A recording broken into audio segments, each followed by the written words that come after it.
ನಮಸ್ಕಾರ ಸ್ನೇಹಿತರೆ, ಎಲ್ಲರಿಗೂ ಹರಿ ಓಂ. ಸರಸ್ವತಿ ಶ್ರೀವಾರಿ ಚಾನಲ್ಗೆ ಸ್ವಾಗತ.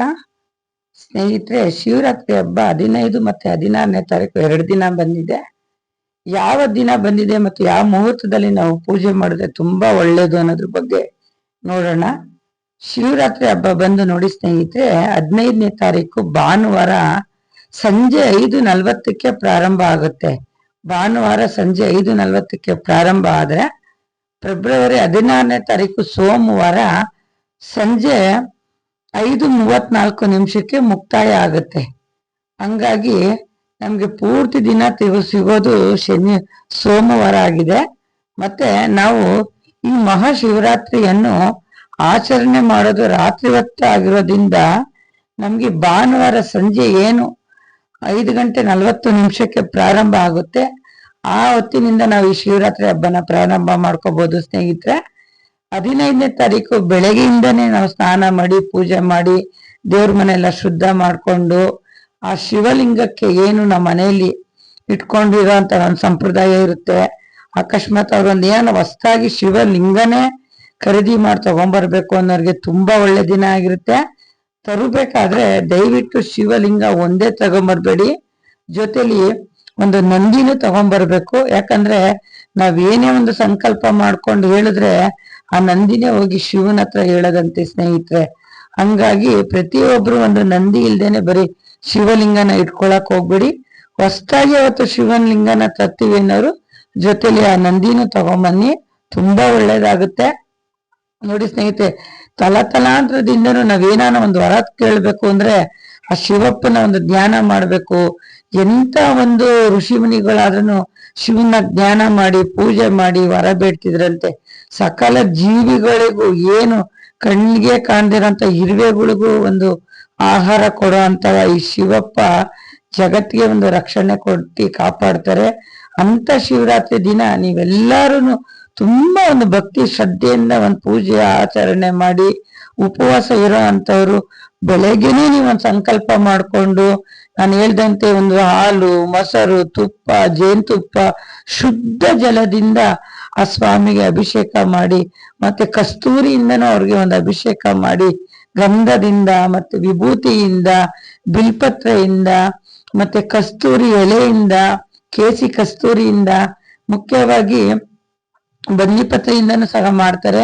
ಇವೆಲ್ಲದಿಂದ ವಿಶೇಷವಾಗಿ ಮಾಡಿ ಒಂದು ದಾಸ್ಯವಾಳ ಹೂವು ಅಂದ್ರೂ ಶಿವನಿಗೆ ತುಂಬಾ ಒಂದು ಪ್ರೀತಿಯಾಗಿರುವಂತ ಒಂದು ಹೂವು ಆಗಿದೆ ಸ್ನೇಹಿತರೆ. ಎಲ್ಲಾರು ಮುಂಜಾನೆನೆ ನೀವು ಈ ಒಂದು ಪೂಜೆ ಕಾರ್ಯಕ್ರಮನ ಪ್ರಾರಂಭ ಮಾಡ್ಕೊಳ್ಳಿ. ಯಾಕಂದ್ರೆ ತುಂಬಾ ಫಲ ಕೊಡೋ ಅಂತ, ನಾವು ಕೇಳಿದ್ದೆಲ್ಲ ಜಯ ಕೊಡೋ ಅಂತ ಹಬ್ಬ ಈ ಶಿವರಾತ್ರಿ ಹಬ್ಬ ಆಗಿದೆ. ಜಗತ್ತನ್ನೇ ಆಳೋ ಈ ಶಿವ ಪರಮಾತ್ಮನ ಎಲ್ಲ ಭಕ್ತಿ ಶ್ರದ್ಧೆಯಿಂದ ಒಂದು ಪೂಜೆ ಮಾಡಿ ಎಲ್ಲ ಅಭಿಷೇಕ ಮಾಡಿ ಪೂಜೆ ಮಾಡಿ ಮನಸ್ಸಲ್ಲಿ ಒಂದು ಸಂಕಲ್ಪ ಮಾಡಿ ಉಪವಾಸ ಜಾಗರಣೆ ಇರೋ ಅಂತವ್ರು ಬಹಳ ಒಂದು ನಿಯಮವಾಗಿರ್ರಿ. ಮತ್ತೆ ಇನ್ನೊಂದು ಮುಖ್ಯವಾಗಿ ಏನಪ್ಪಾ ಅಂದ್ರೆ ಈ ಒಂದು ಜಾಗರಣೆ ಇರೋ ಅಂತವ್ರು ಏನು ಭಾನುವಾರ ಸಂಜೆ 5:40 ಸೋಮವಾರ ಬೆಳಗ್ಗೆ ತಕ್ಕನ 4 ಮಂಡಲ ಬರುತ್ತೆ.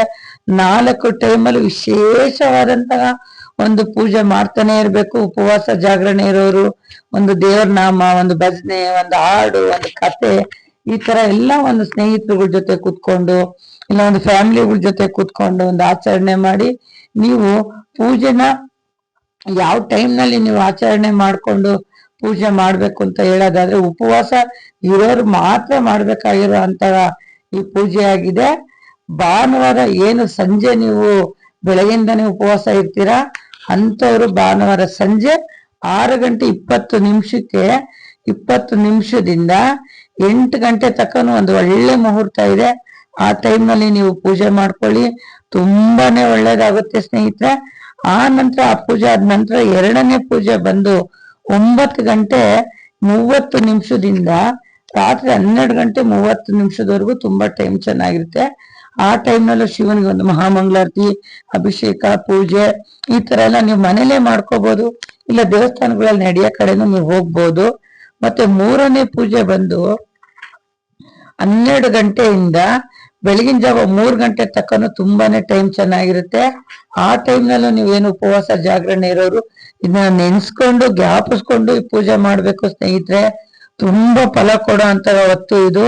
ಹಾಗಾಗಿ 3 ಗಂಟೆ ಒಳಗಡೆ ನೀವು ಮತ್ತೆ ಒಂದು ಮಂಗಳಾರತಿ ಮಾಡಿ, ಒಂದು ಹೂವು ಅಷ್ಟೋತ್ತರ ಹೇಳ್ಕೊಂಡು, ಒಂದು ಅಕ್ಷತೆ ಕಾಳು, ಒಂದು ಬಿಲ್ಪತ್ರ ಎಲ್ಲ ಸ್ವಾಮಿ ಪದಕ್ಕೆ ಹಾಕಿ, ಕೊನೆಯದಾಗಿ ಇನ್ನೊಂದು ಪೂಜೆ ಯಾವಾಗಿದೆ ಅಂದ್ರೆ 4 ಗಂಟೆ ಬೆಳಗಿನ ಜಾವ 4 ಗಂಟೆಯಿಂದ 6 ಗಂಟೆ ಒಳಗೆ ಏನೋ ಒಂದು ಬ್ರಾಹ್ಮಿ ಮುಹೂರ್ತ ನಿಮ್ಗೆ ಸಿಕ್ಕುತ್ತೆ. ಆ ಟೈಮ್ನಲ್ಲಿ ತಪ್ಪದೆ ನೀವೆಲ್ಲಾರು ಈ ಪೂಜೆನ ಮಾಡಿ, ಮಹಾಮಂಗಳಾರತಿ ಮಾಡಿ, ಆಚರಣೆ ಮತ್ತೆ ಏನು ಉಪವಾಸ ವ್ರತನ ನೀವು ಮುರಿಬಹುದು. ಅದು ನಾನು ಇನ್ನೊಂದು ವಿಡಿಯೋದಲ್ಲಿ ಏನು ಉಪವಾಸ ಇದ್ದವ್ರು ಏನು ಊಟ ಮಾಡ್ಬೋದು ಮತ್ತೆ ಯಾವ ದೀಪ ಹಚ್ಬೋದು ಅನ್ನೋದ್ರ ಬಗ್ಗೆ ನಾನು ಮತ್ತೆ ಒಂದು ವಿಡಿಯೋ ಮಾಡ್ತೀನಿ ಸ್ನೇಹಿತರೆ. ಇವತ್ತು ಮುಖ್ಯವಾಗಿ ಉಪವಾಸ ಜಾಗರಣೆ ಇರೋರು ಮಾತ್ರ ಈ ಪೂಜೆ ನಿಯಮಗಳನ್ನ ನಾನು ಹೇಳ್ತಾ ಇದ್ದೀನಿ. ಈ ತರ ನೀವು ಮಾಡ್ಕೊಳ್ಳಿ, ತುಂಬಾ ಒಳ್ಳೇದಾಗುತ್ತೆ. ಒಂದ್ ಶ್ರದ್ಧೆ ಭಕ್ತಿಯಿಂದ ಈ ಪೂಜೆ ಆಚರಣೆ ಮಾಡಿ ಸ್ನೇಹಿತರೆ. ತುಂಬಾ ನಿಮಗೆ ಮುಖ್ಯವಾಗಿ ಸಿಗೋದು ನೋಡಿ, ಭಾನುವಾರ ನೈಟ್ ಇಂದ ಸೋಮವಾರ ಬೆಳಗ್ಗೆ ತಕ್ಕನು 4 ಪೂಜೆನ ನೀವು ಮಾಡಿ ಉಪವಾಸ ಜಾಗರಣೆ ಮಾಡಿದ್ರೆ, ನೀವು ಅಂದುಕೊಂಡ ಕೆಲಸ, ಏನು ಒಂದು ಮದ್ವೆ ವಿಷಯ ಆಗ್ಬೋದು, ಇಲ್ಲ ಒಂದು ಕೆಲ್ಸದ ವಿಷಯ ಆಗ್ಬೋದು, ಒಂದು ಮನೆ ಖರೀದಿ, ಒಂದು ಸೈಟ್ ಖರೀದಿ ಮಾಡೋದ್ರ ಬಗ್ಗೆ, ಒಂದು ಮಕ್ಕಳು ಭಾಗ್ಯದ ಬಗ್ಗೆನಾಗ್ಲಿ, ಪ್ರತಿ ಒಂದಕ್ಕೂ ಈ ಜಾಗರಣೆ ಇರೋರು ಈ ಒಂದು ಪೂಜೆನ ನೀವು ಮಾಡ್ಲೇಬೇಕು. ಶಿವನ ಧ್ಯಾನ, ಶಿವನ ಅಷ್ಟೋತ್ತರ 108 ಸರಿ ಶಿವನ ಧ್ಯಾನ ಮಾಡಿ, ಯಾವುದೇ ಒಂಥರ ಅವ್ಯಾಚ ಪದಗಳನ್ನ ಜಾಗರಣೆ ಮತ್ತೆ ಉಪವಾಸ ಇರೋರು ಉಪಯೋಗಿಸ್ಬೇಡಿ. ಬಹಳ ಶ್ರದ್ಧಾ ಭಕ್ತಿಯಿಂದ ಮಾಡಿದ್ರೆ ಶಿವ ಒಲಿದೇ ಒಲಿತಾನೆ. ಸಕಲ ಜೀವಿಗಳಿಗೂ, ನರ ಮನುಷ್ಯನಿಗೂ ಆಹಾರ ಕೊಡುವಂತವ್ರು, ಕಷ್ಟದಲ್ಲಿ ಶಿವಪ್ಪ ಅಂದ್ರೆ ಸಾಕು ಓಡಿ ಬಂದು ಕಷ್ಟ ಪರಿಹಾರ ಮಾಡುವಂತಹ ಈ ಶಿವರಾತ್ರಿ ಹಬ್ಬದಿನ ಎಲ್ಲಾರ್ಗೂ ಒಳ್ಳೇದಾಗ್ಲಿ ಸ್ನೇಹಿತರೆ. ಈ ವಿಡಿಯೋ ನಿಮ್ಗೆಲ್ಲ ಇಷ್ಟ ಆಗಿದ್ರೆ ದಯವಿಟ್ಟು ಸಬ್ಸ್ಕ್ರೈಬ್ ಮಾಡಿ, ಲೈಕ್ ಮಾಡಿ, ಶೇರ್ ಮಾಡಿ, ಸಪೋರ್ಟ್ ಮಾಡಿ.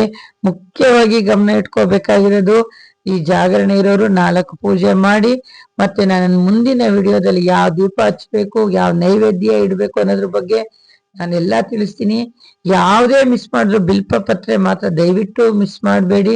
ಬಿಲ್ಪ ಪತ್ರೆಯಿಂದ ಸ್ವಾಮಿನ ಒಂದು ಆರಾಧನೆ ಪೂಜೆ ಮಾಡಿ ಅವರ ಆಶೀರ್ವಾದ ತಗೊಳ್ಳಿ. ಕುಟುಂಬ ಸಮೇತ ದೇವಸ್ಥಾನಗಳಿಗೆ ಹೋಗ್ಬಿಟ್ಟು ಬನ್ನಿ. ಮತ್ತೆ ಏನು ನಾವು ಉಪವಾಸನೇ ಇರಲ್ಲ, ಊಟ ಮಾಡ್ತೀವಿ ಎಂದವರು ದಯವಿಟ್ಟು ಅವತ್ತು ಆದಷ್ಟು ಈರುಳ್ಳಿ ಬೆಳ್ಳುಳ್ಳಿನ ತಿಂದಂಗೆ ಒಂದ್ ಸಿಂಪಲ್ ಆಗಿ ಏನಾನ ಒಂದು ಉಪ್ಪಿಟ್ಟು ಈ ತರ ಒಂದ್ ಮಾಡ್ಕೊಂಡು ತಿನ್ನೋದ್ರಿಂದ ನಿಮ್ಗೂ ಫಲ ಸಿಕ್ಕುತ್ತೆ. ಜಾಗರಣೆ ಉಪವಾಸ ಇರೋರ್ಗೆ ಫಲ ಅಲ್ಲ ಸ್ನೇಹಿತರೆ, ಊಟ ಮಾಡೋರ್ಗೂ ಇದರಿಂದ ನಮ್ಗೆ ಫಲ ಇದೆ. ಅವ್ರ ಇಷ್ಟಾರ್ಥವನ್ನು ಈಡೇರುತ್ತೆ. ಆದಷ್ಟು ಅವತ್ತು ಈರುಳ್ಳಿ ಬೆಳ್ಳುಳ್ಳಿನ ಉಪಯೋಗಿಸ್ಲೇಬೇಡಿ.